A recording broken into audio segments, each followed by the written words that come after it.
will be better next time I try. And even if I still can't do it yet, you know that I'm gonna stick to it. Yes! It's all about going through it, and I'm gonna tell you why.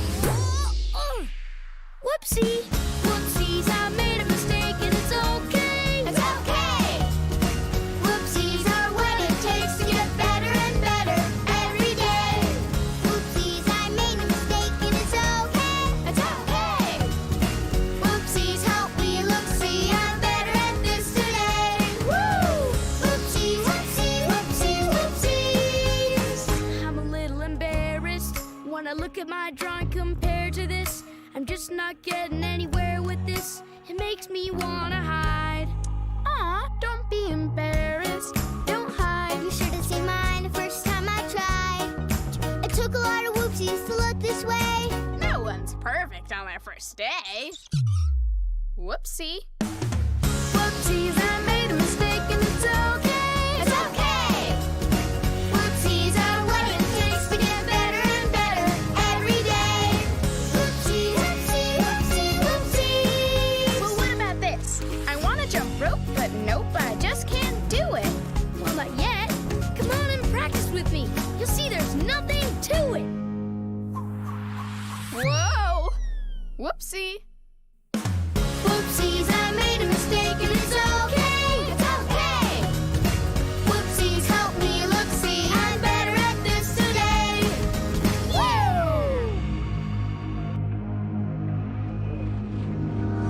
It was only a dream, the waves of evil crashing over us. It was only a weak and faithful scream beneath the battlements. I know it's hard, but for long, before it's too long, wake up, my love. Please don't give up on me.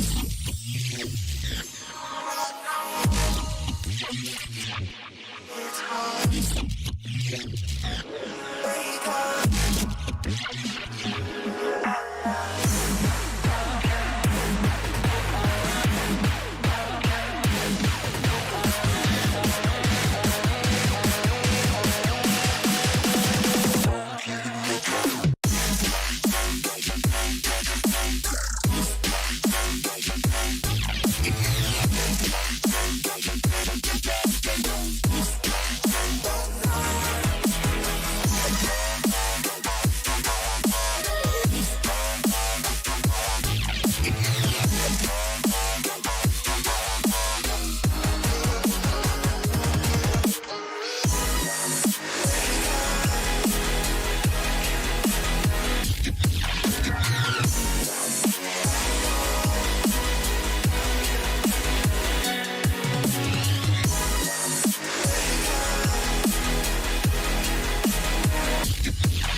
It was only a dream, the waves of evil crashing over us. It was only a weak and faithful scream beneath the battlements. But I know it's hard, before long, before it's too dark. Wake up, my love. Please don't give up on me.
connecting. God, there.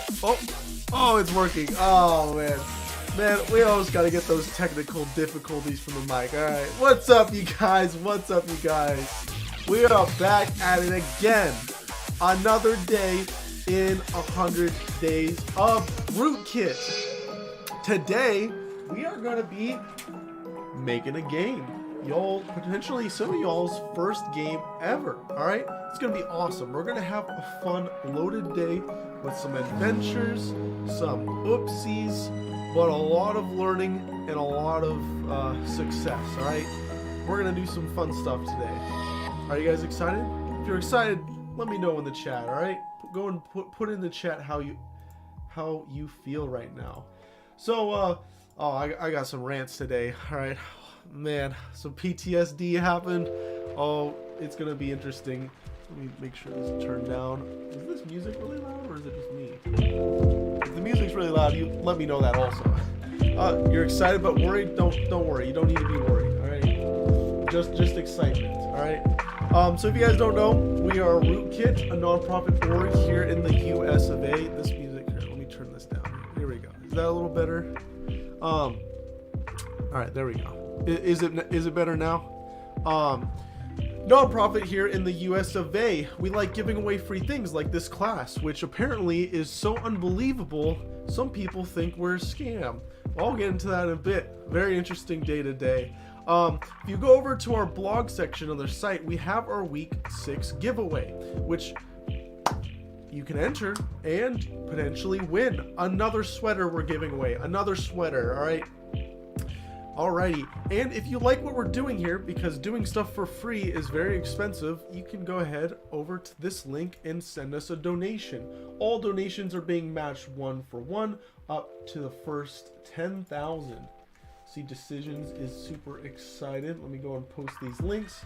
Up to the first 10,000, all donations are being matched. Additionally, when you donate, you can get certain rewards like our Epic stickers, this Epic collab t-shirt right here. Look at this.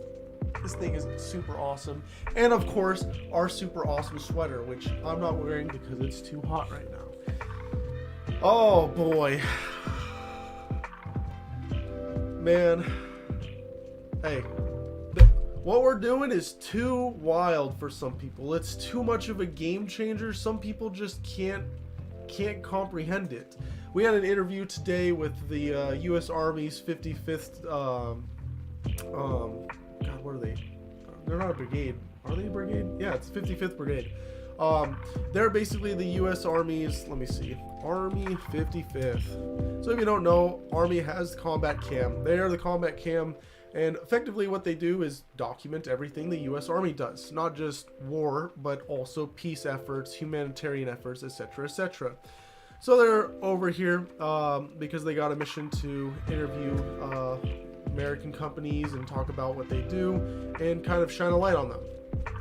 So we're getting interviewed, and after the interview, they take back what they got, some of the content, because this is going to be like a month or so process long. They take some of the content back to their NCOIC, that's basically their manager. And their manager told them that they were straight up lying. They didn't believe it. They didn't believe what the hell we were doing over here in Rootkit. Thought it was a lie, scam, something like that. That didn't make any sense, that people would be teaching for free computer science, getting people jobs, getting them certified, and getting them into the realm. Yeah, it took quite a bit of convincing to get them to understand what we were doing because it was such a foreign concept. Additionally, they didn't understand that Harvard was a non-profit organization, and they didn't understand that you can look up and see all tax returns of all nonprofits. So if you guys did not know, all nonprofits, which almost every single college in the US is a nonprofit, you can look at their tax returns and you can see what they're doing with their money. So let's take a look at example at Harvard and show you why big colleges like Harvard are straight up just scamming you for your money. Every college is straight up scamming you for your money. They are hiking up their rates and giving you less and less returns. We got some videos coming out in the coming months in regards to how much and how badly colleges are just scamming you and making sure you are a slave to debt. So let's go ahead and go over here. And if you don't know, if you type in IRS nonprofit search, the IRS has a site where you can search nonprofits. This is something that's required. So this is a part of a verification step. When sites want to promote a nonprofit, you have to show and prove that you're a nonprofit on this site. So you can go here and you can search any nonprofit. You heard of the Bill and Melinda Gates Foundation? Yeah, they have a lot of controversy. Well, guess what? You can double check here and search up their tax returns. If you go over here and do Bill, and they do an ampersand, Bill and Mill, and I think that's enough we have to type. If we search this, you'll see the results if the Gov site will ever load. Come on. I know you're competent enough. Really? Why you gotta do this to me? Can just do it with Bill and... Better not get... of course, I knew I was gonna get 50 million things showing up. Here we go. Bill and Melinda Gates Foundation. So you can go into deep conspiracy theory. They're not really that big of conspiracies, because you can go right here and look at their tax returns. Some of them aren't the legit ones, so there are several different types that are turned in here. So this one is not the one we want. Is it the PF for this one? Yep, here it is. So you can look at their balance sheet and you can see what they compensated people. So it looks like compensation to their officers, directors, and trustees was a little over $8 million for yeah, that was for this year. So you can see exactly how much everyone is make, other employees and staff, and for salaries and wages was apparently 300 mil. And you can also see how much they have in total on their balance sheet. So if we look down here in regards to their total net assets and fund or liabilities, if you want, depending on which one you want to look at, it's around 40 to 50 billion dollars. So you can take a look and see, their document is very, very long, and you can see exactly where all of their money is going to. This is the same thing for every nonprofit, including Rootkit. If you make under $50,000, you just have to turn in a postcard. So you won't get a detailed outprint for us because our tax guy hasn't finished up our taxes yet, but I'm pretty sure we're still underneath 50,000 for last year. We might be barely past that. But if we're underneath that, it's just a postcard and you don't really have to declare too much. But if it's over that, you have to do a detailed list. So if we go over to some schools here, I know this is not programming, but I gotta go on a tangent real quick. All right, let's go over something like Harvard. Harvard, look at that. They're in need for money, right? That's why they charge an obscene amount, right? Well, if we look here for Harvard, why is this printout so long? Let's find Massachusetts. Massachusetts. Here we go. Did I pass it? There's one. Let's sort by state. Of course, it's gonna bring up that states. What the hell is? What state is this? Is that a territory? Why have I never seen that before? All right, where am I going here? Massachusetts. Search Harvard.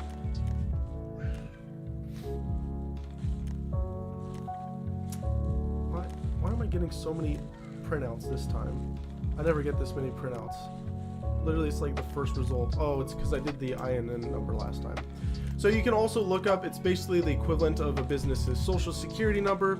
So if we type in Harvard EIN, we can just get their social security number. Essentially, this is their business ID. We have one also here at Rootkit, which you can look up and search. It's at the bottom of our webpage.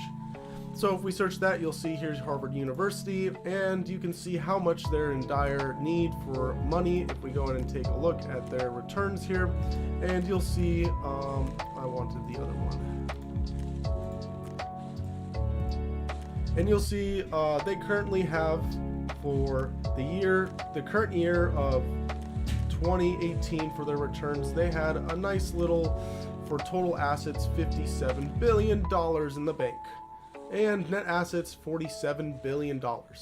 So make sure you pay them their $200,000 tuition fee because they're in dire need. They're losing money fast, you guys. Especially if you look at their income to their investment income of almost $3 billion in 2018 from their investments. compared to their other expenses. They're really in dire times for them. That's all I gotta say. Make sure you go to college and you can pay them. They need every dollar they can get. That's all I gotta say.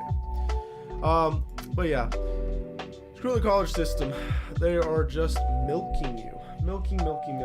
All right, let's go on to programming some games, shall we? I don't know what "let's do it" means, Leo. Come on, man. I need some more context there. Hopefully that wasn't too much of a side rant for you guys. It just makes me very, very irritated. Very irritated. Please just use us as your tax haven. Give us $1 billion, all right? We'll use it a little bit better, all right? Instead of making an exclusive club where only 100 people per year get a half decent education. People at Harvard do not get that great of an education. Ask anyone that's gone to Harvard or MIT or whatever. They'll tell you. All right, let's see here. Are you guys ready to make a game? I know I am.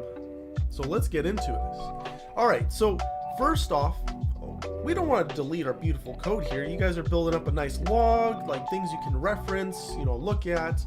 So let's just make a new file. All right, so over here, we learned that button. Let me zoom in a little bit. Is this good? You guys need it like this. If we go over here, we have our little plus button, so we can click that and make a new file. So let's go and call this a new file. Let's call this firstgame.py. All right, make sure you have that .py. I'm using CamelCase. I recommend you use CamelCase also. Remember, CamelCase is the preferred method for Python, at least what we're teaching you. It's going to be the preferred method. Every company is going to be different because, again, this is programming where there is no rules or regulations. Anyone can do anything they want. We're telling you we want to see CamelCase. If you go to another company, it may be different. It also is different on the language you're in. If you're in C or C++, you're going to want to use Snakecase, all right? That's going to be more proper. All right, let's make our first game. What is our first game going to be? Well, I mentioned it yesterday. It's going to be a guessing game. So how does this guessing game work? Well, let's think about it first, because that's the first thing you want to do before you start programming is kind of think about what you want to do. Guessing game. Yes, I know. We talked about that. You can't just think big, all right? You have to think big first and then cut it up a little bit. How are you going to make the guessing game? Well, I'm going to program it. Okay, how are you going to program it? What do you need? Well, you need at least a number they need to guess, right? They need a number they need to guess. They need to be able to try to guess that number.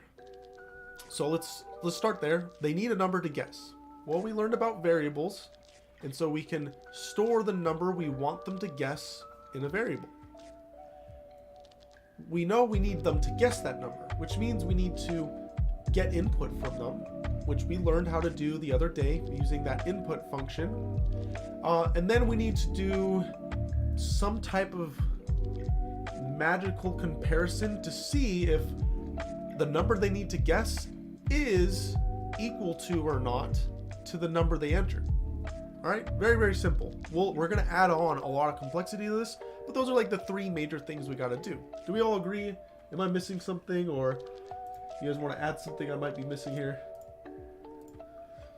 So go ahead and chat away if you guys want. Again, I'm in the events chat, so if any of you guys are Patreon or Discord premium members, you can jump into the events chat and chat away with me. Additionally, if you are having any bigger issues or bigger errors, then ask away in the Discord. Additionally, just in case you guys don't know, if you're putting code into Discord, they support code formatting. What does that mean? The tilde on your keyboard. What's the tilde? Right below the escape. All right, kind of looks like a quote, but not a quote. I just put a one right here. If you do 3 of them, you'll see they kind of change color. You can press enter and you can do 3 more. This is going to be a code block. Now you can post some code in here, but if you post code in here, so if I take some code from up here and put it in here, you have to go to the very end and press enter. It will post that code in that nice little block, but it's not pretty and color coded. So if you want it to be color coded, afterwards after you do the 3 tildes, you need to say what language you want. So this is going to be some Python code. So I'm going to press enter, paste the Python code, 3 more tildes, and press enter. Now we got the pretty coloring. This works the same way if you're going to be doing tilde, tilde, tilde, and then bash. So any of the bash commands that we talked about for Linux, now you can do and they'll be color coded. Same thing with PowerShell. Now the PowerShell commands are going to be color coded. So if you're having errors, please at least at a minimum do 3 tildes, paste the error, and then 3 more tildes and then paste it so it's a nicer format. And then if you want to try to color code it, color code it. That's going to be easier medium for us to help you on than actually putting it in the chat here. So let's move forward. So we said the first thing we need is a number for them to guess. So let's make a variable that's going to be a placeholder for the number we want them to guess. So what should we call our variable? Anything you want. That's right. You can call it anything you want. So let's call it anything we want. All right. Anything we want. All right. We have to use the assignment operator, aka equal sign, to save some data into that variable. So what number do we want them to guess? Let's keep the complexity low a little bit. So let's do between 1 and 10, all right? 1 and 10. So let's do like a 5, all right? 5, no, 5's too easy. Let's do, I don't know, 7. 7's a lucky number, right? All right, sweet. So this is the number we want them to guess, all right? We're saving it off in a variable so we can use it later, all right? Ideally, you want to name these variables something that makes sense, all right? So ideally, we don't want to name it anything we want. We want to name it something else like number they need to guess. This is a very, very long variable name. Again, programmers are lazy, so you won't usually see variable names this long, but I think this keeps it very, very transparent and clear to you guys on what that number is, all right? So let's move forward. We need now to get some input from the user, right? We established that. So let's get some input from the user. And we learned about that before by using the input function, aka that's the action you want to take. So the input function is just called input. Now I'm messing up there. All right, to activate, to actually have the function run and execute, we have to include those parentheses, all right? Now, every function is different. Some functions may require things to go in the parentheses. Those are called attributes. We'll talk about them more and more as we move forward. This one does not require, sorry, they're not called attributes. They're called parameters. This one does not require any parameters, but we talked about it last time. If we put a string in here, that will be the prompt that shows up on the command line when they start typing. So I'm going to say enter a number between 1 and 10. All right, and I'm going to do this little sign and then a space at the end of it, so it just looks fancy. Not required, just looks a little nicer. All right, so we're getting somewhere right now. We're moving along. All right, we're chugging along. Is everyone tracking this so far? Not going too fast for anyone, right? So we've done a lot of hard work already. We got these 2 lines on here. I'm kind of sweating a little bit. All right, it's been a pretty hard, rough day. We might, call this good, claim it as our 8 hours, leave home, and come back the next day. All right, but we're champs here. All right, we keep trekking along past the 8-hour mark. So before we do though, let's gratify ourselves a little bit. Let's run this thing. Let's see what we just even did here in the first place. All right, I see there's a question. What would it look like if you wouldn't add the symbol? Which symbol? You gotta specify which symbol for me. Oh, you talking about this one right here? Yeah, we can look at what it looks like if I don't add that symbol. Also, you can test it yourself. All right, it's all about trial and whoopsies. So let's go ahead and see what our hard work has got us. I'm gonna press the play button this time on here, and we can see that we got a printout here of enter a number between 1 and 10. when we don't have the pretty symbol there or a space or anything we type is going to show up immediately after that 10. So it's a little, you know, jumbled there. It's not as clear.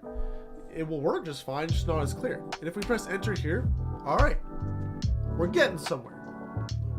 Not much, but hey, we're getting there. Let's see it again with just a space. All right, so let's run it again with a space. As you can see, this is a lot cleaner looking. And then if we want to go super hacker mode elite, we can do the arrow and a space at the end of it. And now look at that. Now we look like we know what we're doing now. Even though we don't, we look like it. And that's all that matters. Looks and appearances. All right, no one cares about anything else, right? You don't actually have to do the job well, right? You just have to look like you can do the job well. All right.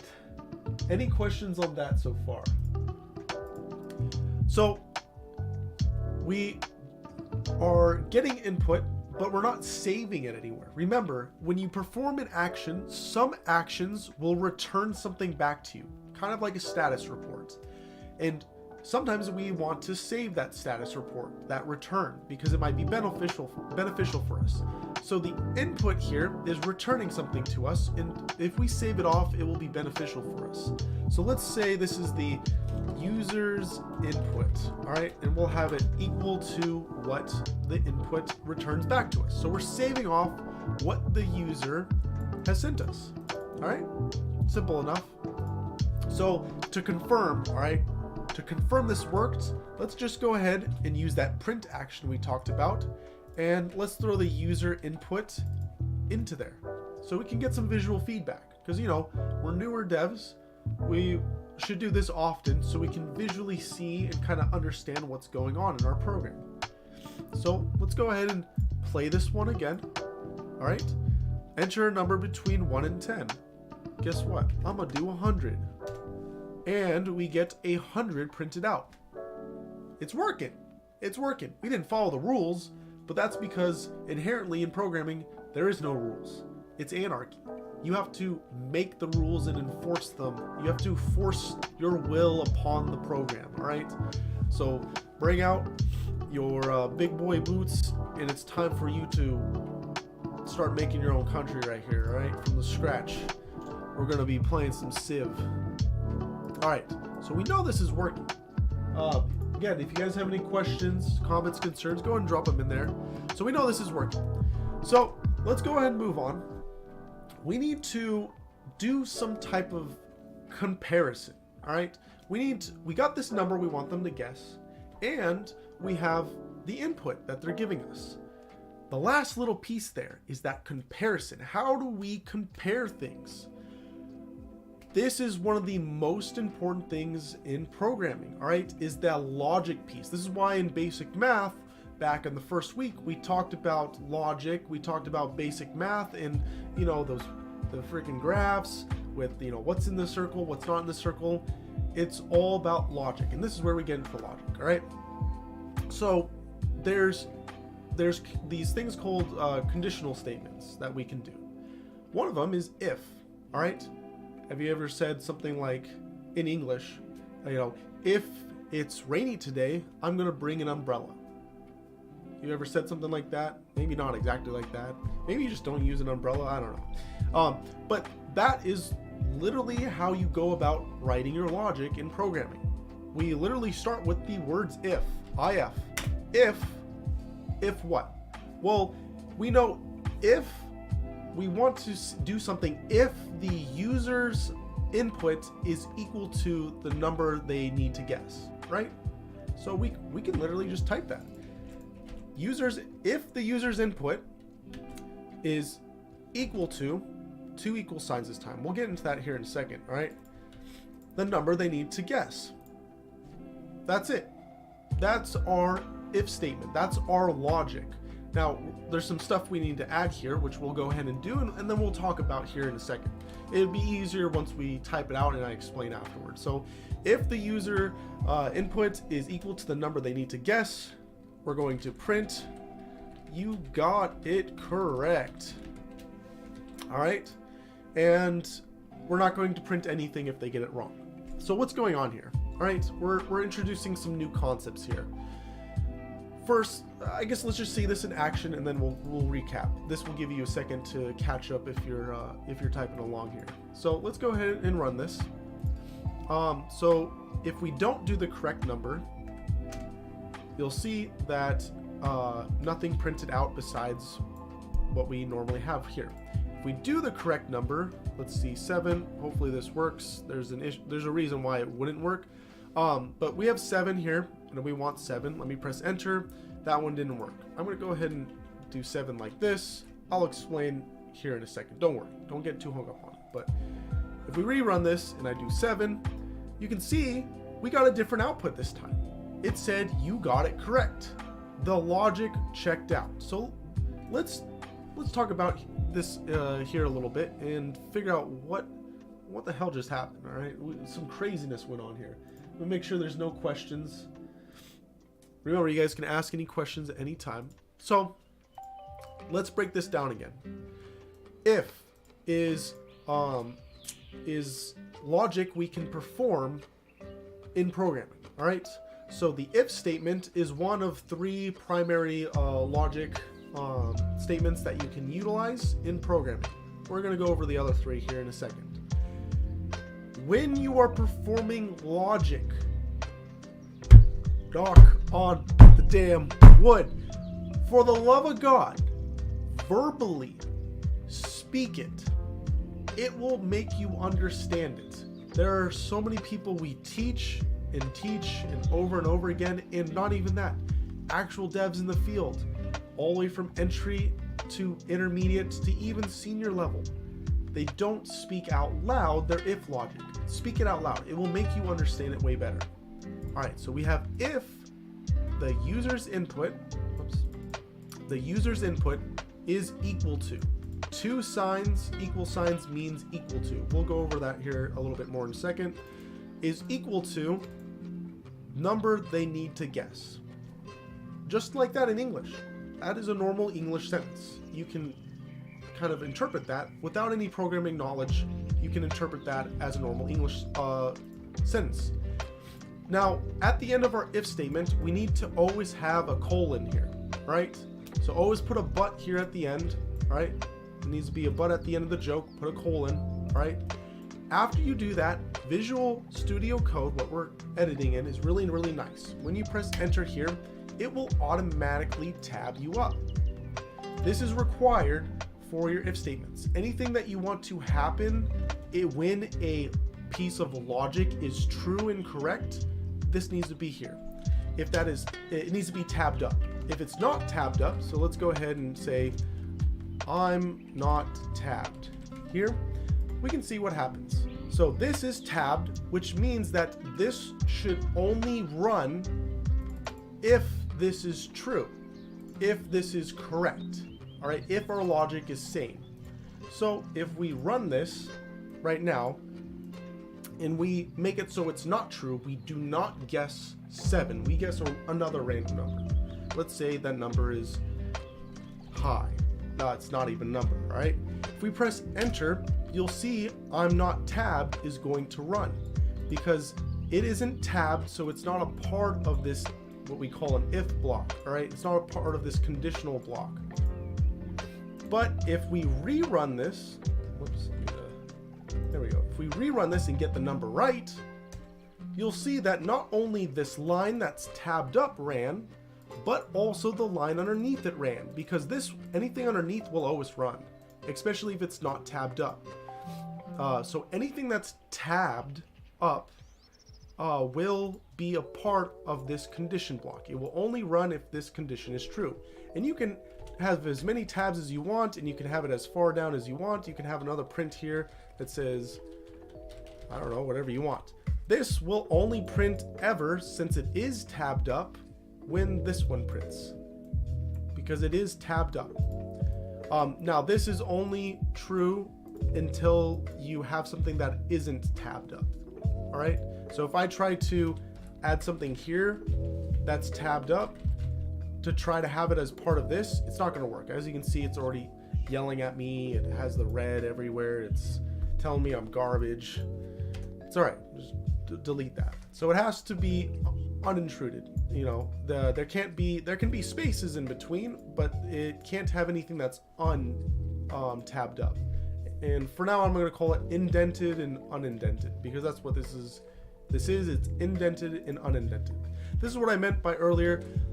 Python is a white space sensitive language. All right, it uses spaces to dictate certain logic.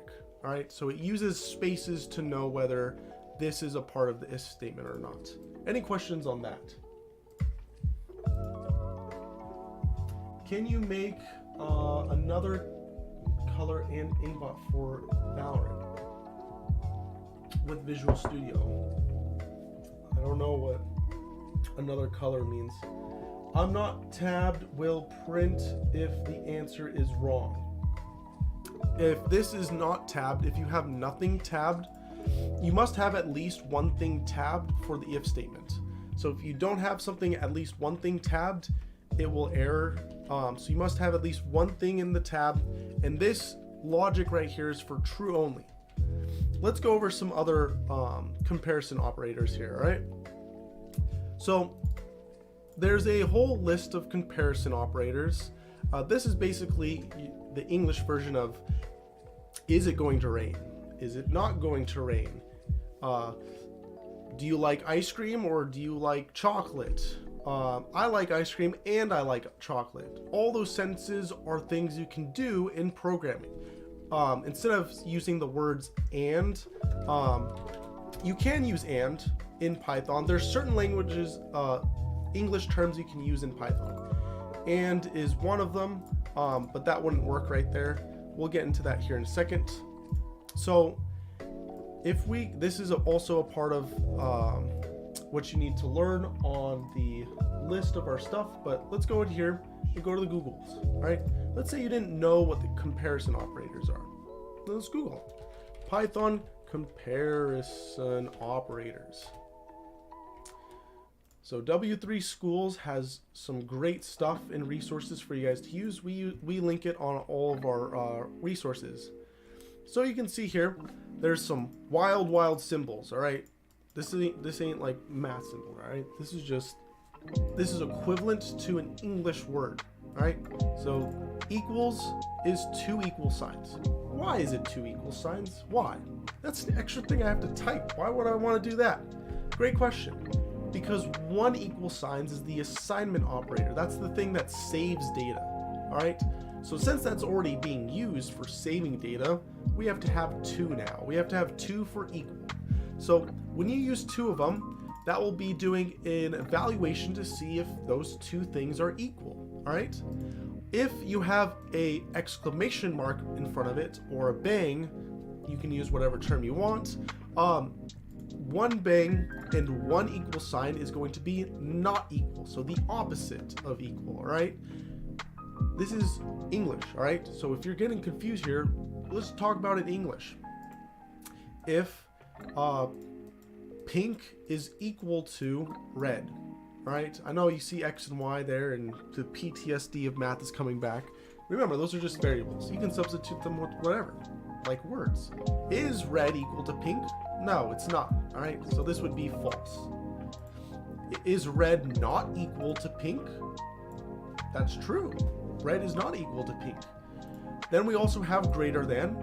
So is red greater than pink? That's up for debate. Is red less than pink? Maybe.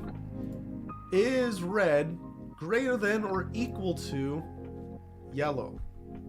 I don't know.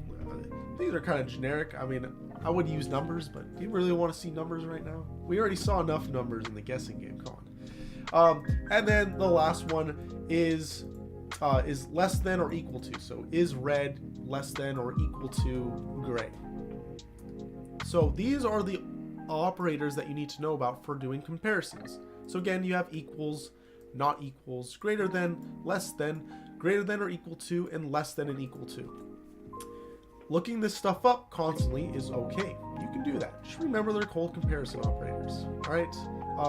Or you can go ahead and Google, I don't know, you can probably Google Python equal sign, and there we go. You can there should be right here, Python operators. So it should show up somewhere. You're probably going to be getting mixed results, so there's a bunch of other operators in here, but it'll be hidden in here somewhere that you can look around and then eventually find it. Any questions on that? I'm having trouble following along because my lines of code are the same color. Can you quickly show me how to change it, then change it the way yours is set up? So I would guess that, so where's my stream at? Here we go. Let me move this stuff. So this thing, right? Whoops. Can I click on my face? There we go. Where's my fingers? There we go. This thing, right there. That thing. That should be set to Python. If it's not set to Python, make sure it's set to Python. You may have to click on it. There will be something there that you can click on and then set. You may need to set the language mode, so you can type in Python when you click on it and set Python. That should get the color coding going on. If the color coding is not working, then go over here to your extensions. All right, click on that, and you can search Python in your extensions. And in your extensions right here, the very first one should be a Python extension by Microsoft. It says Microsoft there, right there at the bottom. Install that, and that should also help out. All right, let me go ahead and fix this stuff. Hopefully that give everyone else a little bit time to understand all this foreign crap we're touting. All right. Let's see here. First game. All right. Let's see here. So, comparison operators. So we went over a couple of them. I'm going to go ahead and list a couple of them here and using comments. So this is where comments are going to be useful. So if you do that pound sign, you can say equals, and then I can put equals right here, another pound sign, not equals, if I can spell, it's going to be that, and then greater than, then we can do less than. You know, it would have been better if I did this all at the beginning.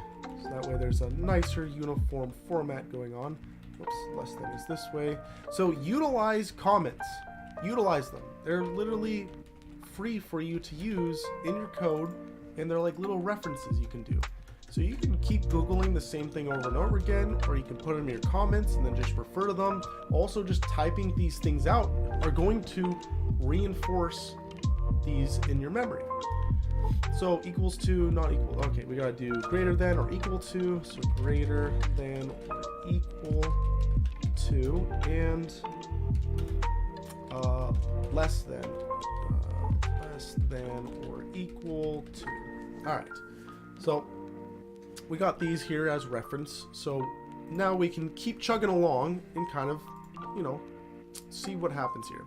So we know that when a user in our game, so let's go back to the game for a second, when they guess the number correctly, we want to do a little reward, you know, build that feedback loop.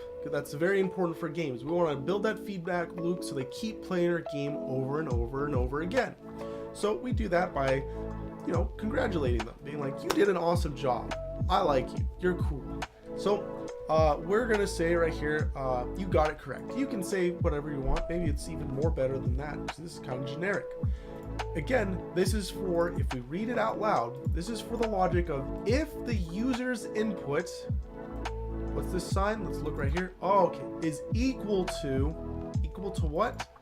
Number they need to guess. All right. So if the user's input is equal to the number they need to guess, that means they guessed correctly. So we'll go ahead and print out that they got it correct. All right. They did a good job. Now, what if they suck? All right. We need to cover that too. All right.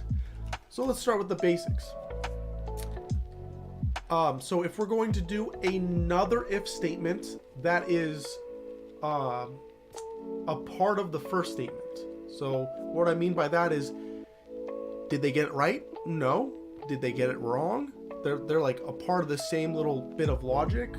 We're gonna do this thing called an else if, but in Python people are lazy, so they called it elif instead. All right, else if allows us to add extra logic to everything we're doing.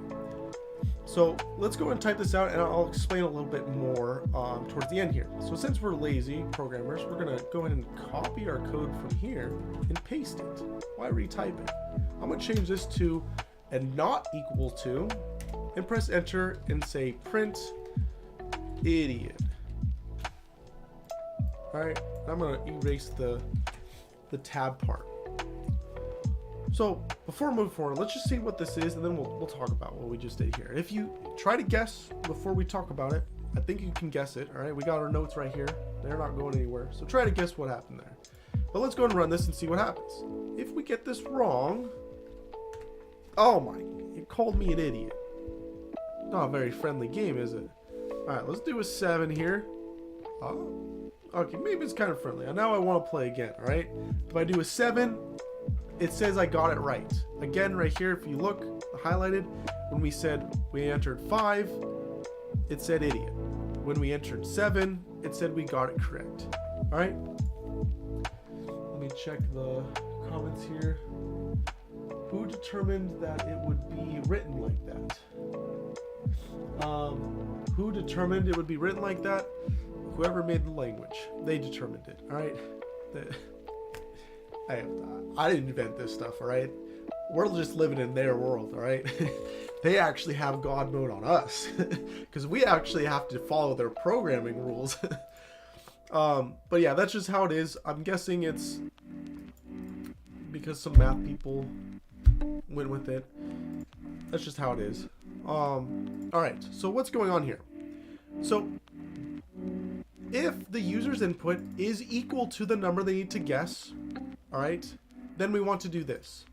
But that first time I did a 5. So the user's input was a 5. So let me do a comment right here. The user's input, remember these variables are just placeholders for something else. So the user's input was a 5, and the number they needed to guess was a 7. Well, 5 is not equal to 7. So this is not going to print out because these are not equal to each other. So we went down to the next one because now these are connected to each other. What does that mean? If will happen. If is not successful, then it will go to the next else if in the block, which we have here. We have another else if. Then it will evaluate that. We'll do some more. We're going to do a lot of stuff with these else ifs, so don't worry. You're going to see the limitations of these things. It went to this next one and said, hey, is the user input not, if the user input is not equal to this number, then print out idiot. So again, when we did that first one, we did 5, and the number they need to guess, we said was going to be 7, not ampersand, 7. Well, if 5 is not equal to 7, wait a second, 5 isn't equal to 7. That means this is true. Then print idiot. All right, print idiot. Does that make sense? Do we got any questions so far? We're gonna be messing with ifs a lot today, so don't worry. We're gonna see some more examples here. But I wanted to get us through the game first, so you guys can kind of see, you know, how simple in 1, 2, 3, 4 games of lines of code you can make a game. And in 6 lines of code, you can start making that game a little more diverse. Python's really cool because in very little lines of code, you can start making a pretty powerful program. You don't need to sit here writing a whole book.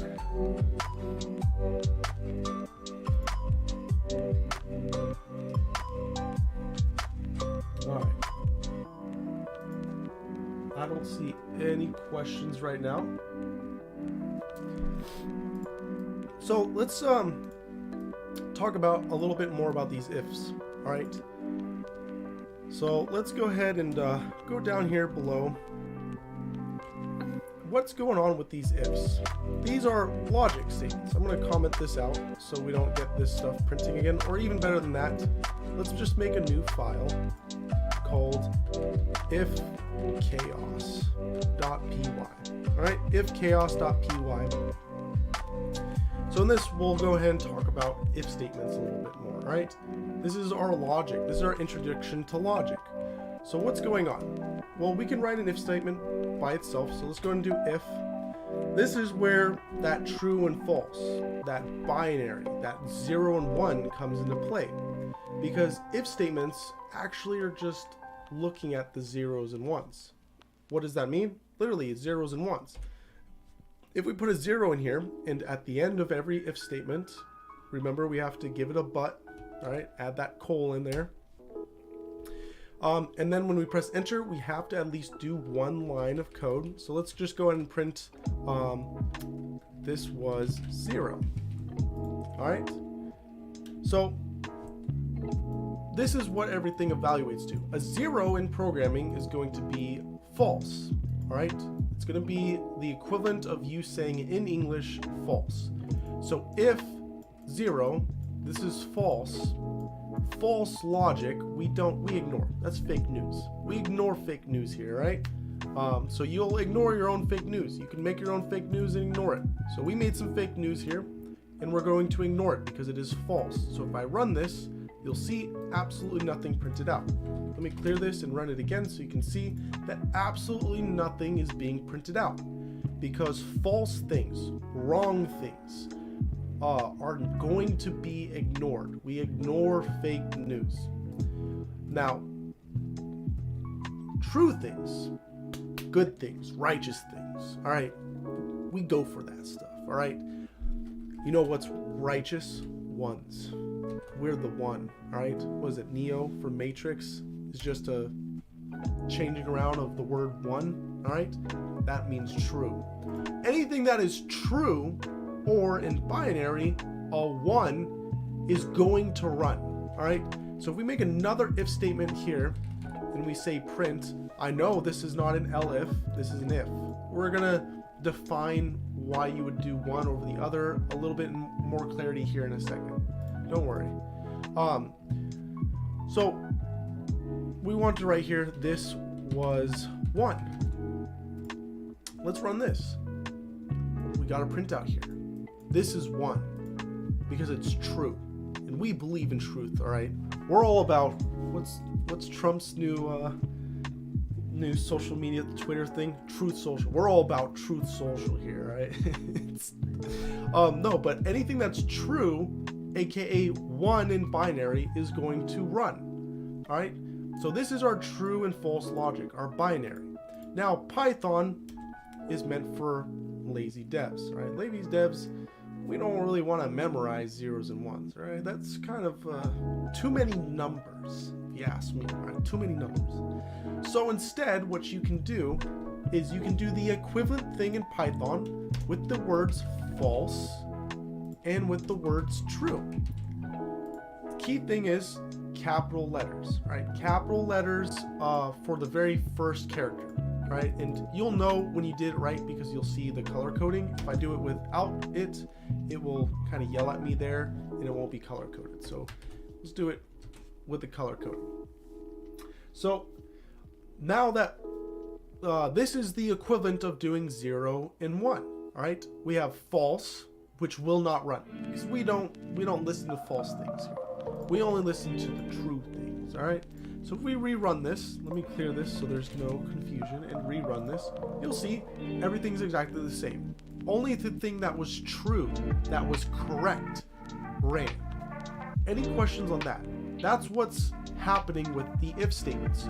So if you say, you know, if red is equal, if red is equal to red, that's true. Red is equal to red. And if we run that, you'll see this was 1 will be printed out. That was true. All right? Because what happens is this craziness that you write here is going to be behind the scenes in computer land, you know, in whatever dystopia it lives in, will distill all these things that we have written here down to literally just a 0 or a 1 behind the scenes, a true or a false. And that's what will dictate if this will execute or not. Any questions on that?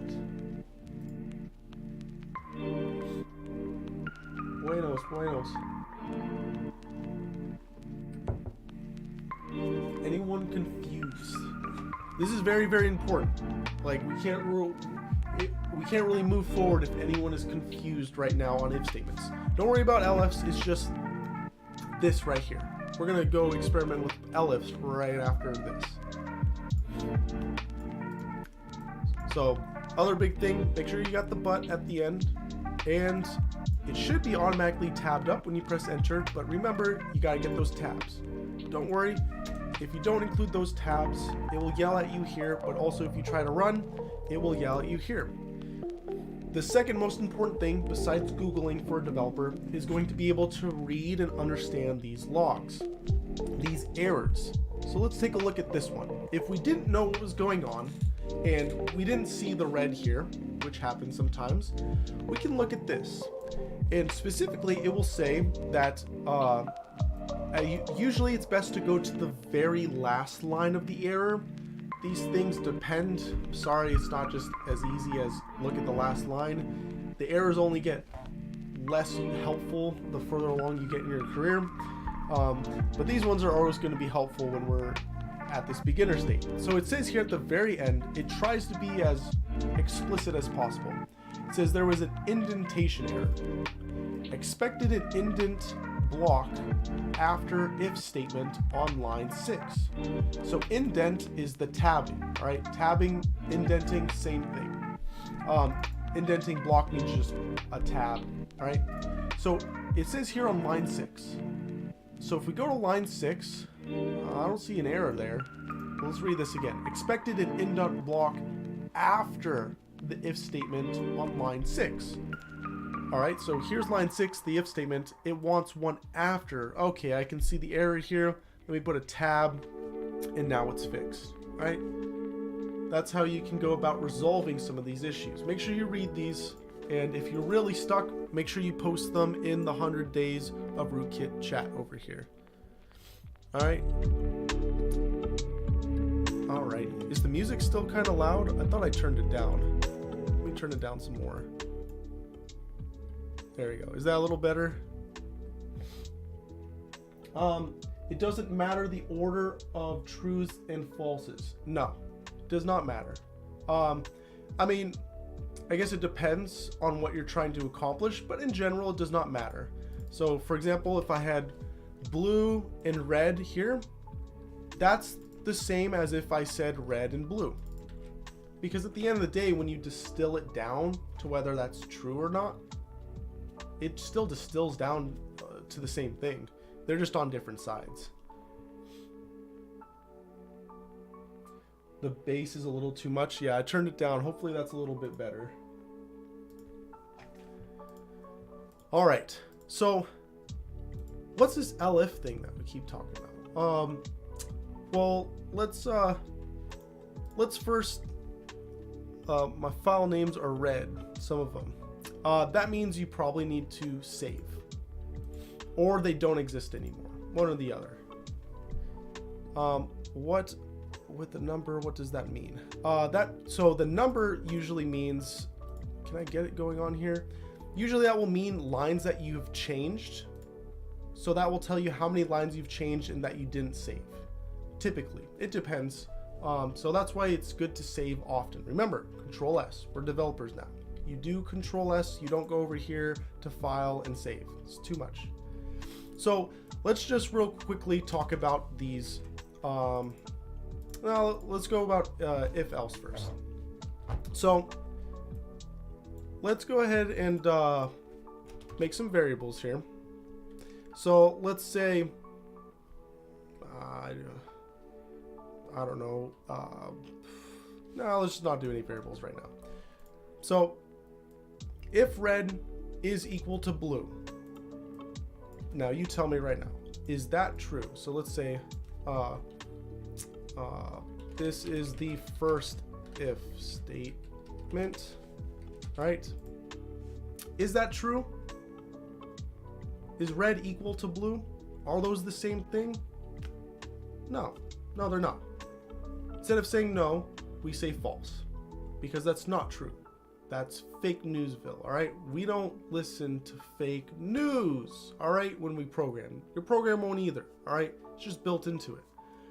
So what we can do below is make another if statement that's connected to this block. So let's do an elif this time, and I'll show you exactly why you would use an elif compared to an if here in a couple seconds. So let's do the same thing, red, except this time let's do a not equal to blue. Whoops, blue. I mistyped something there. And remember, it's okay. You're not in school anymore. Copy and paste. All right. You could even start from nothing. I did a little bit too much typing. All right, to be honest. Copy, paste. Oh my! I don't need to type very much anymore. I'm gonna change this little symbol here, and I'm gonna say this is the second one. That ain't cheating. I guess I forgot to put the L at the front of this if. That ain't cheating. That's programming, baby. All right. Someone clip that. I think that's a new phrase we should have here in Rootkit. So elif, we'll understand that a little bit more here in literally a couple seconds. So I'm going to show a couple examples of why you would use one over the other. So same logic here as before. The only thing that's changed is our comparison operator. We're saying not equal to, all right? Is red, so if red is not equal to blue, remember, read these out loud. If red is not equal to blue, then do what's below here. Is red not equal to blue? Not your question. Red's not the same thing as blue. They're not equal to each other. So that means this statement is true, because this is not true, which means that this thing is false, because we're claiming our news report is red is not equal to blue. I just stated a fact. Someone give me, where's my Nobel Prize at? I need a Nobel Prize. Red is not equal to blue, which means that this is true. This is a true statement we have uttered. And since it's true, that means we should execute this logic here below. So if we click on the play button right now, you'll see that my thing is all errored out. So ignore that for a second. All right, if I click on the play button now, you'll see that we get a printout saying the second if statement. The second if statement is what ran, not the first one, because red is not equal to blue, which is what we're looking for right here. Any questions on that?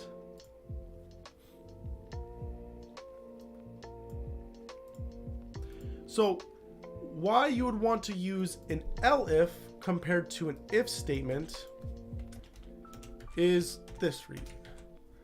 Let's say you have multiple elifs below that will match.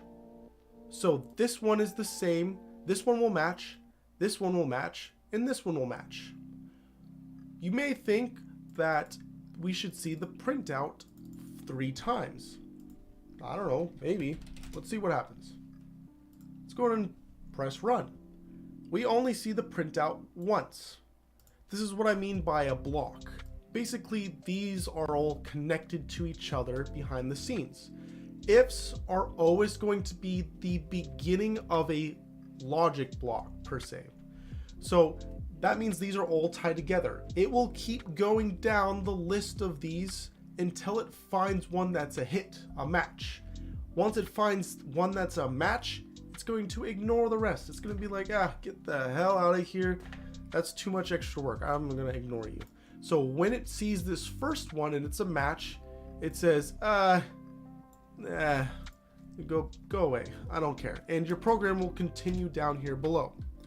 To see it a little bit more, I'm going to say the end here at the end of our program. All right. And you're going to see, let's go ahead and rerun this.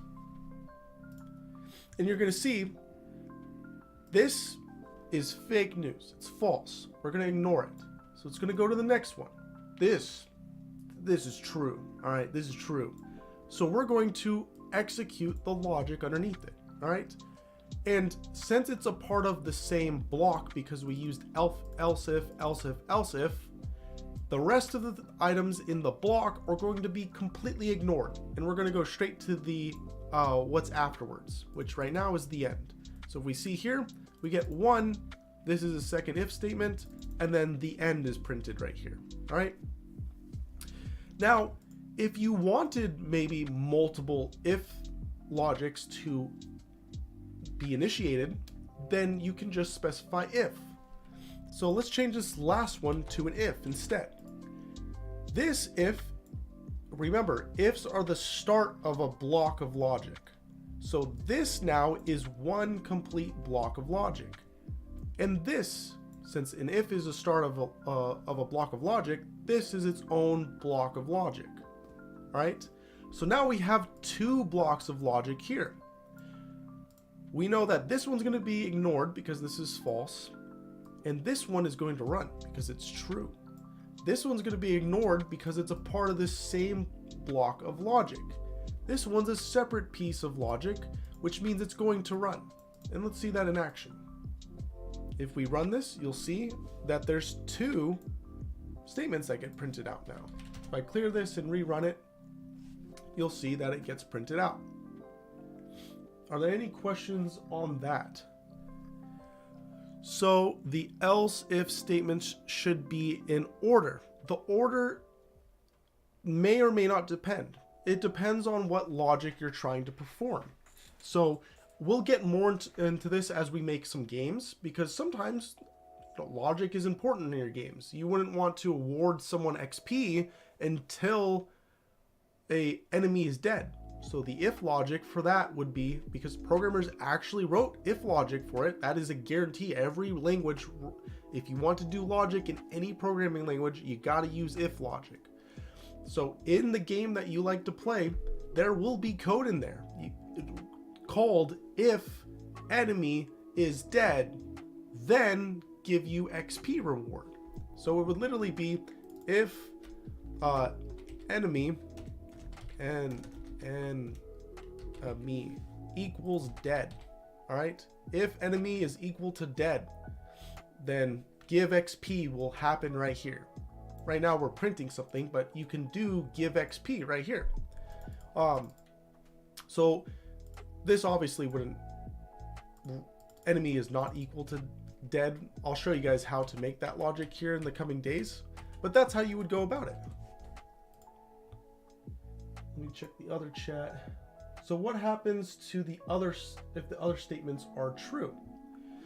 So this statement is true, but it's going to be ignored because if it's a part of the same block of logic, only one thing in there at most can be executed. All of this could be ignored. So if I set this to equal to and this one to equal to, none of these are true, which means none of them are going to actually run. So if we run this, I'm going to say this is the last if statement and this is the third one, so we don't get confused. If I run this, let me clear it so we don't get confused here. If we run this, you'll see we only get the last if statement is printed out, because out of this logic block, none of these were true. In no scenario is red equal to blue, right? Because I changed this so they're all trying to equal blue. Red will never equal blue. They are completely separate colors. So it's okay. You can have all false logic. They just won't run. They will just ignore it and keep going down. All right, we're about the top of the hour, so let's go ahead and take a break. If you guys have any questions, go ahead and throw them into the chat. If you're running into any errors, put them in the 100 Days of Rootkit chat so we can check them out. Drop any questions you have in 3 to 5 minutes. We'll be back and I'll answer those questions and we'll continue forward with making our game a little bit crazier, all right? All right, I'll see you guys in 3 to 5 minutes.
Alrighty. We are back. Alright, sweet. So before we get back into things, if you guys are just joining us, hey, we are Rootkit, nonprofit here in the US of A. Donate to us. It's all tax deductible. Let us be your tax haven. If you donate to us, all donations are being matched 1-for-1, and you can unlock certain rewards like this epic t-shirt I got on here, or our awesome sweater, or some of our epic stickers. Additionally, we have pillars we can hit along the way, like 24 hours straight streaming, shaving my head here live on stream, and shaving my beard. Yeah, that one we can ignore. We don't need to get to 20,000. And then also, if you like things for free, we do lots of free giveaways. Like this week, we're giving away another sweater. So you can go over here and doing basic things like subscribing to our YouTube channel and following us on Twitch will get you entries into the giveaway. We ship internationally, so there's no excuse for you not to go ahead and participate. So make sure you go and participate to win some rewards. Alright, so I see there are some good questions that came in here. So if is the beginning of the block correct, and the else if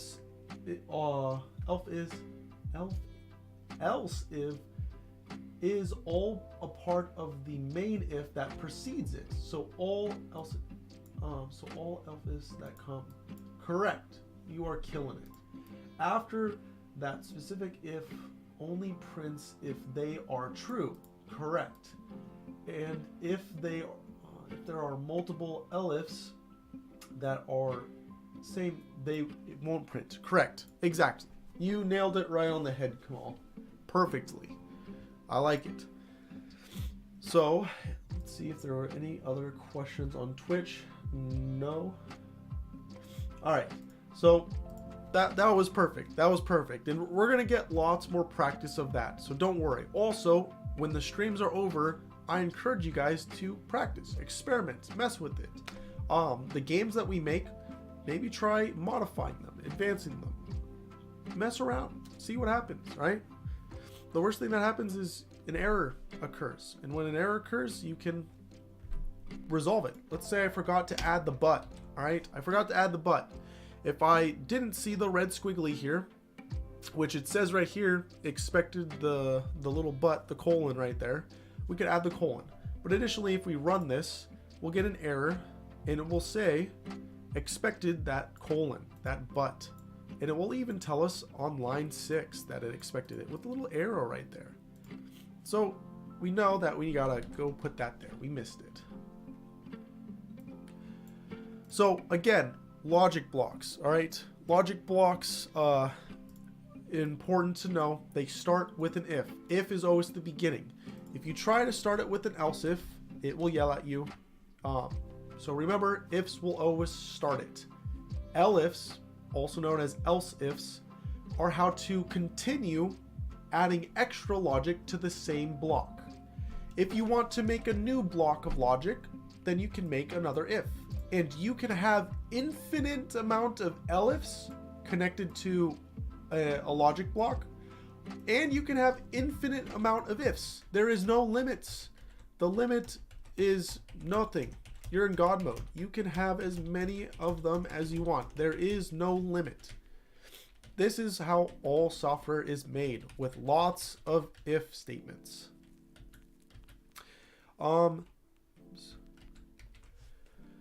Why can't I do the same thing for wait, hold on. Let me look on the other one. Same thing for can you re-ask that question? I'm kind of confused. For the S thing? Not quite sure. Also, not digging that the if and the else ifs are the same color. That's because they're all part of the same logic statements. So everything that's similar will be colored similarly. So for example, all parentheses will have the same color. All functions kind of will have the same color. All statements will have the same color. It was a joke. It just told me my syntax. It just told me my syntax error for the missing. Okay, so you're good now. So using go ahead and let me know if you're good now. So using that, would it be better to learn C before starting Python? We recommend Python first because C is a great language. And if the jobs that you want require C, then you should definitely learn C. We're going to be teaching C, but Python is easier for you to get into at first. Everything you learn in Python is going to be used in C. Everything is directly translatable. Every language, asterisks, almost every single language is going to have if statements. They're going to have this. You're going to see this in every other language. All right. They're going to have some type of print. It may not be called print. It may be called something else, but it's going to do the exact same thing. So you're actually learning every language at the same time. Python doesn't have all the extra baggage and BS that comes with C. So it's better to just learn Python first so you can understand programming without all the extra baggage. And then when we get to C, it will be easier. Yes, but it makes it hard to visually separate the blocks from each other. So what I recommend to visually separate the blocks from each other, because this is kind of confusing, add more spacing. All right, there is no limits to the amount of space you can add between stuff. So you can add extra space to kind of separate them. So it makes it a little more clear to you. Additionally, you can also add comments to add that extra little bit. So block 1, block 2, to add that little bit of extra separation. So there's lots of things, little things you can do to help yourself out here. Could comments work? Yep, comments work. Additionally, you can also put comments on the same line as other lines if you want, but I don't really like how that looks. Usually I'll always just press enter and add a comment. All right. So you can add comments pretty much anywhere you want in your code. So use them, leave little, notes for yourself on what's going on so you can refer back and kind of understand what's going on. They're extremely useful. Alrighty, let's see here. Let's go back. Could you explain loops in general? We're going to get to loops on later this week. Right now we're going to be going over if statements, and then we're going to be going probably over loops. I don't know whether it's going to be tomorrow or in 2 days. We're going to be getting over loops though this week. So let's go back to our original game here. So this should make a little bit more sense now. So if the user's input is equal to the number they need to guess, then we're going to do this. Or since this is a part of the same logic, we're going to do this. All right, so they're connected to each other. Either this one will print, or this one will print, or neither of them will print out. Right now, pretty sure one of them is guaranteed to print, but if we don't know for sure, there is one more thing for us to learn for these logic blocks. We learned about if, we learned about else if. There's that keyword though, else, all right? Else. Else is the last one. Else, we don't need to do any logic. This is our catch-all. This is, if nothing else matched, we're always going to run this guaranteed. Right now in our game, this may not make as much sense. So let's go over, I'm going to go back to our if logic here real quick. Whoops, I'm going to comment this out and push it down so we can kind of see it unobstructed. So let's mimic the game here. Kind of try to understand it in a more controlled setting. All right, so let's say the guessing number. So this is the number they need to guess. Let's say that's the number 7. All right, I'm not going to do the quotes like I did in this one because we're going to fix that here in a second. So we're going to do it just the raw numbers here. And then the user input, let's say the user inputted, I don't know, the number 2. And let's remake our logic here. So if the user input is equal to the guessing number, the number they need to guess. Then we're going to print out you won, right? They won the game. Else if the user's input is not equal to the guessing number, right? So they didn't get the right number wrong, or they got the number wrong. We're going to print you are wrong. And then we can do an else here to catch any other weird things that may happen. So else print how did you get here?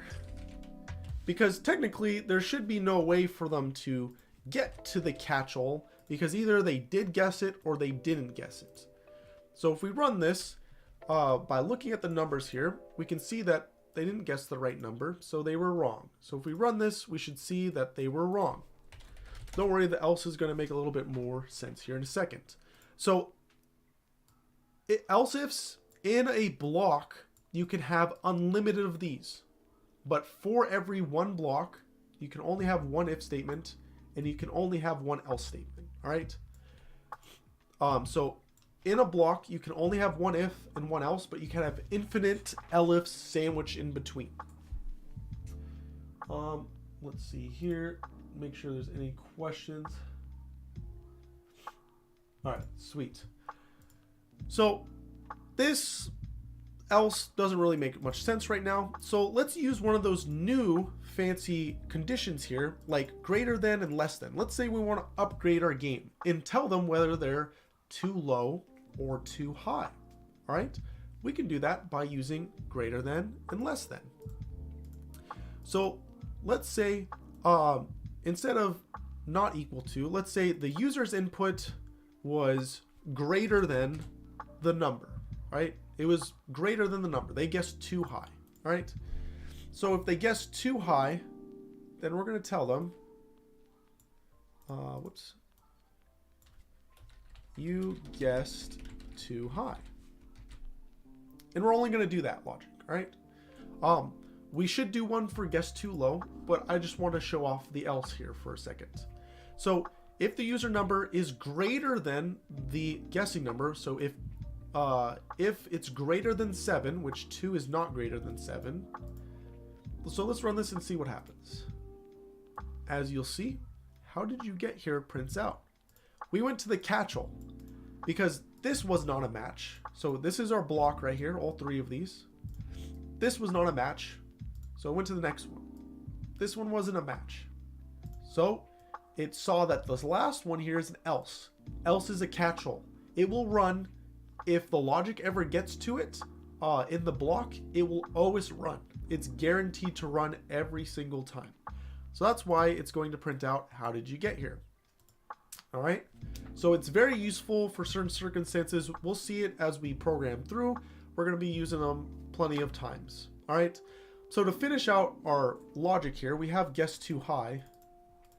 So let's go ahead and make one more here with the less than sign. So that's going to be the opposite one. You guess too low. Any questions on this so far?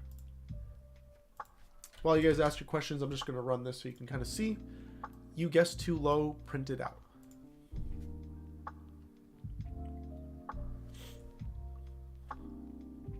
And if we rerun this again with maybe like a 9, you'll see that you guess too high will print out. And if we run this again with a 7, it will say we won. We won the game.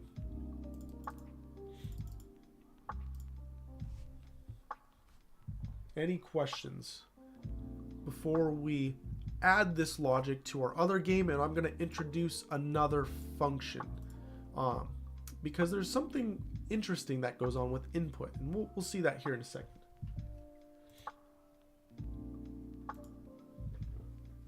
All right, so we want to add this logic to our game. So what do we do as devs? We don't want to retype all this. We're lazy. So let's go ahead and copy all of it. All right, and we're going to go over to first game, and we're going to just replace our logic here and paste over it because we have new improved logic. Oh no, it's yelling at us. Why is it yelling at us? That's a good question. Let's hover over and see why it's yelling at us. Guessing number is not defined. What does that even mean? Defined means you never made it before. This variable doesn't exist right now. Why doesn't it exist? Thought we were just using that and it just worked. Well, let's scroll up and see what our variables are, what we actually made. Well, as you can see in this script, in this Python file here, we called it the number they need to guess. So we gotta copy this and go over to these ones and replace them, all right? So some copying pasta we needed to do. This is why you're gonna want to use Control-C and Control-V. So you can copy and paste very quickly. This is gonna take forever if you're going like this and you're going copy and then paste, double click and then paste.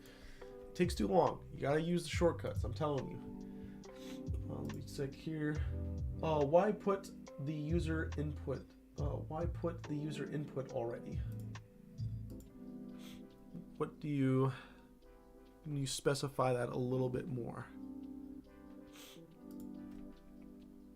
So, if we put that logic in here, you're going to notice, and we change this from the string version to the actual number. We're going to notice our game is acting a little weird, and this gets a lot of developers their first time. All right, it's a little weird for them. So we have 7, and we want to play our new guessing game with our new extra logic here. We started off entering it into the terminal as out guess, but now it's in the code as out, and now it's in the code. Oh yeah, this is a different file. This was the first game file we first started programming, and this was a different file that I made for just talking about if statements. So now I'm back at the first game file. So if we run this now with our it's all right. If we run this game now and we change this from that string to the actual number, you'll see some weird behavior going on. If we say the number 5, it's going to error out. What's going on here? Why is it not working? We entered in a number, we set a number here. Why is it doing this? Well, let's look at the error, all right? Type error.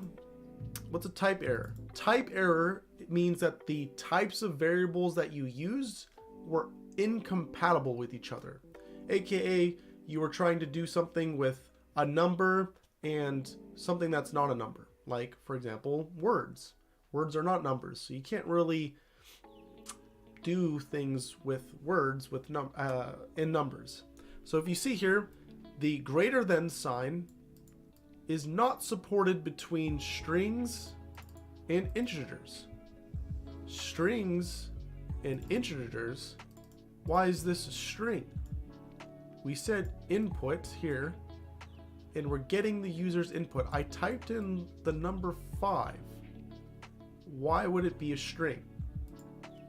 So these are all really good questions, and they are going to run a lot of people for loops and cause a lot of errors at first for new people. So let's investigate this a little bit. So we know that, let's go and comment this out because we know it causes errors, so we can go and just comment it out because we don't want no errors to come anymore. So remember, control and the question mark key after highlighting will comment things out. So if we go up here to user input, we learned a very useful function, all right, yesterday. That was the type function. It will tell us what type of what is the variable's type. So if we do a print here, let's go and print the type of this variable. So let's say type user input. All right, type user input.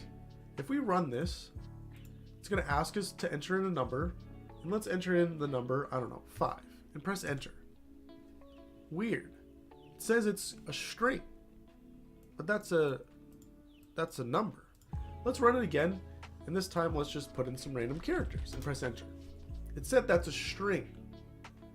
That's weird. Let's run this again and do like 1.1. That's a string. Weird. Why are they always strings? Well, this is a great question. It's a security measurement implemented in Python 3. In Python 2, by default, it would actually try to give you whether it was an integer or a float when it was entered in the command line. That proved to be very vulnerable. All right, it messed up people's programs and made stuff exploitable. So in Python 3, the standard is everything is going to be a string. And you have to then change it from a string to another number in order to get the logic you want. So to move forward, we need to change this string into a number, right? Remember, all things in quotes, which are going to be characters, words, sentences, documents, whatever, those are going to be called strings. Anything that's a string of text is going to be strings. All right, so how do we convert this to a number, specifically an integer value? Because we want integers right now, because this is an integer. So there's a special action we can take called int, all right? And we can put that around input here. What is int? Int is one of several ways you can resolve this issue. So we're going to talk about this one first. This is called casting. This is casting a variable. Why is it called casting? Well, you go to like a furnace, you got some like raw metal. That raw metal might be like nails or soda cans or I don't know, in some shape. It's already something, it's already in a shape. And you're going to put it in the smelt and you're going to cast it into a brand new shape. Maybe it turns into a chair. I don't know what you do with your casting, all right? But that's the whole concept, is you're taking something and you're putting it in the furnace and you're casting it into something new. So we're wanting to cast our string into a number, into an integer. So if we say int, that will make it into an integer. So if we save this and run it now, if we type in something like 5 and press enter, you'll see that it's now an integer. We solved our issue, except we also entered a bug. Congratulations, you've entered your first bug in your program. How does it feel? Does it feel good? No? It's all right. We'll go over how to resolve the bug also. What is the bug? Well, casting is a very forceful operation. It's forcing whatever you had into something new. Now, if that thing that you had can't be forced into that new thing, aka a number, the computer is going to be mad. It's going to throw errors, all right? So, for example, if we try to say the words hi, hi is not a number. Hi cannot become a number. So if we press enter right now, you'll see it's going to freak out and be like, what are you doing, man? This is not a number. This is not going to work for you. So for now, we're going to keep this bug in the program, and we're going to go over some ways on a later date, maybe tomorrow, on how we can resolve this bug or fix this bug. There's two methods off the top of my head that can go about resolving it. In programming, it's kind of like painting, right? You can, if I give you and 1,000 other people a 3x3 piece of paper and 7 different colors of paint, there's only 7 colors of paint that you have. It's very limited, all right? It's limited on what you can do and how you can color. But I guarantee you, all 1,000 of those people are going to, if I tell you guys to like draw a house, all 1,000 of those people are going to draw the house slightly differently. Same thing with coding. There's only a handful of tools we're going to learn. If statements and functions are some of those tools. How you go about painting your picture, building your program, is there's infinite different ways to do it, all right? And none of them are wrong. There's only ones that are better than others, but there are no right ways to do anything, all right? They're just better ways to do it. Because again, it always depends on what you're trying to do. So right now we're going to keep the bug in here, but let's go ahead and uncomment our logic here down below. Let's see. Let me see the yeah, kind of see now how you can put them together. The red window pops up on mine. So take a look at that error and see if you can resolve it. And if not, put it into the 100 days of rootkit chat, and we can help you out here. So if we uncomment our logic block here below, we should have a fully functional program now. So if I run this, let me clear this first. If I run this, let me guess a 2.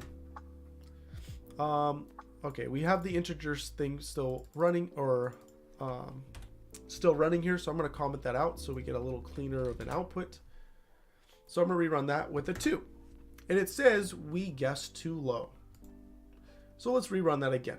And let's say, I don't know, a 9 this time. Now it says we guessed too high. All right, let's go a little bit lower. If we rerun it, let's say, I don't know, 7 this time. We won. We did it. We have our functional game here. It's very, very basic. All right. Very, very basic, but it works. It's a fully functioning program.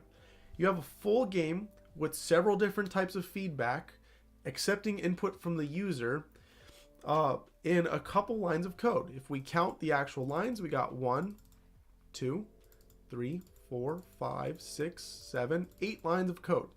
All right. This last else you can count if you want. It's technically not doing anything for us right now, but that would make it 10. So in a very few lines of code, you can make a full game. And we're going to keep improving upon this and making it even better as we go forward. Any questions on that? Why did you get your issue resolved?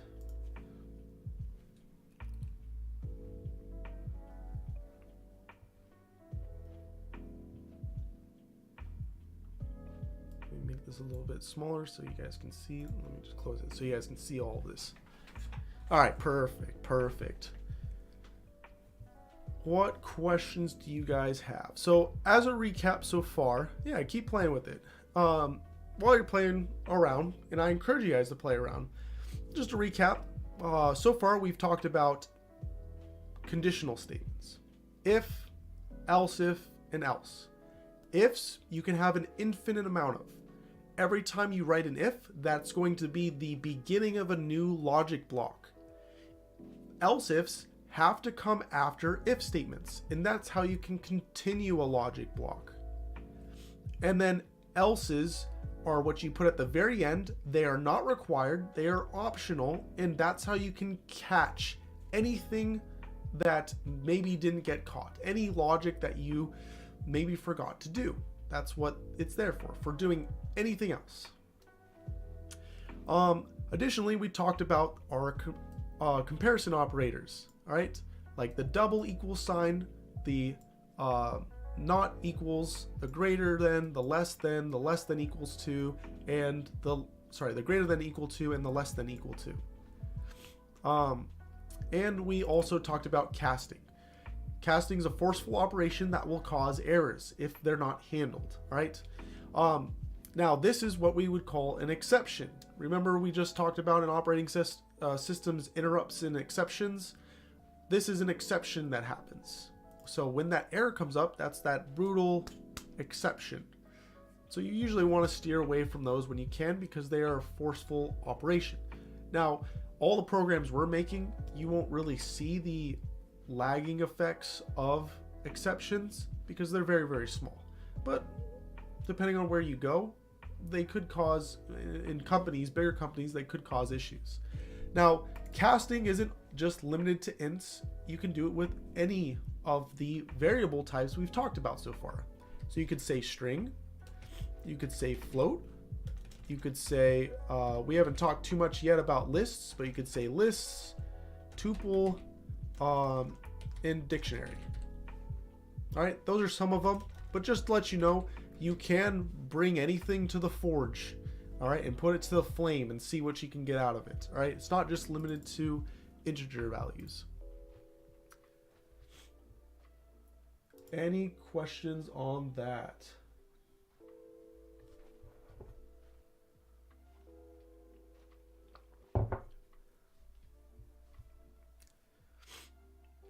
So, should we squeeze in one last thing? How are you guys feeling right now? Do you want to squeeze in one last thing before we call it good for today?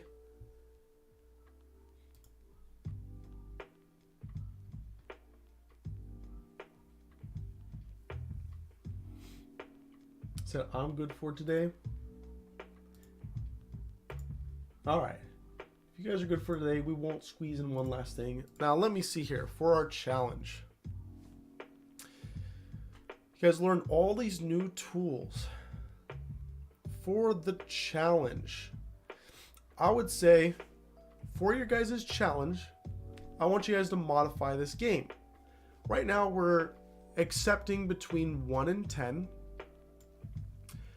So what I want you guys to do is, if they don't give you a number that's between 1 and 10, so if I gave you the number 100, or I gave you the number -1, I want you guys to write new logic that will handle it. That will handle any numbers that are not between 1 and 10.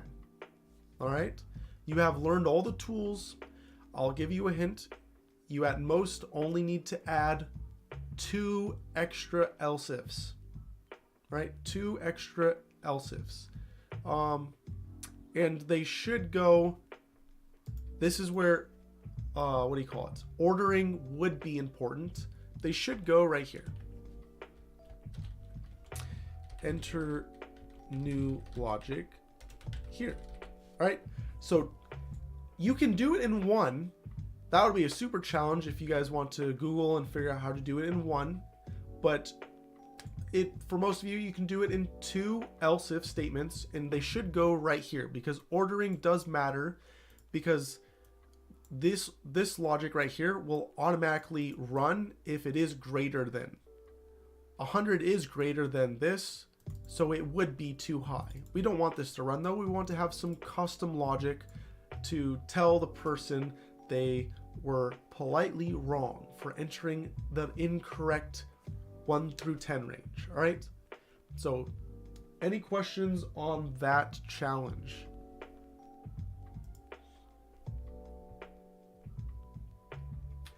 When will it print? How did you greater than here? When will the else print? The else right now will never print. Currently in our logic, there is no current way the else will ever print. So technically we can just remove it. It was just there because we copied and pasted our code before. You can keep it there as reference, but technically you can just completely remove it, because it will currently, in our current logic, it will never actually run.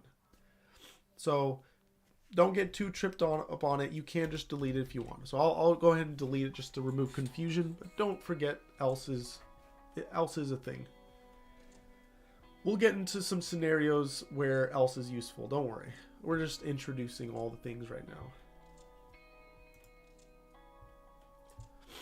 So, if you have any questions, go ahead and ask. Again, what I highly recommend you guys doing and bookmarking is W3 Schools. W3 is the worldwide consortium. Why does that seem vaguely familiar? WWW? Worldwide Consortium? Or worldwide, is it Worldwide Consortium? Wait. W3 Consortium, that's right. They're the people that make a lot of web technologies. Here we go. Worldwide Web Consortium, that's what it is. W3C. They make a lot of web standardizations, so another governing body. So they have this little school site. It used to be just for web development, but they recently upped it to add a bunch of different languages. So on here, they have a Python section. So if you go to the Python section on the side here, we talked about is if else. So if you go here and click on if else, you'll see a recap of everything that we talked about, and you can kind of look through it. They'll talk about indents also and why they don't work. So you can review this also if you would like. Don't worry about shorthand. We're not going to go into that right now. I think you already have enough on your plate. You don't need to worry about shorthand. All right. Also, to do the if logic in one statement instead of two, these are the things you would need to look at. Your and your or. All right. This would be the super high-end challenging stuff that if you guys really want to go into, you can look at this stuff and try to maybe figure out how you would do it. Whoops, need to go over to this. Alrighty. Any other questions before we end today's stream?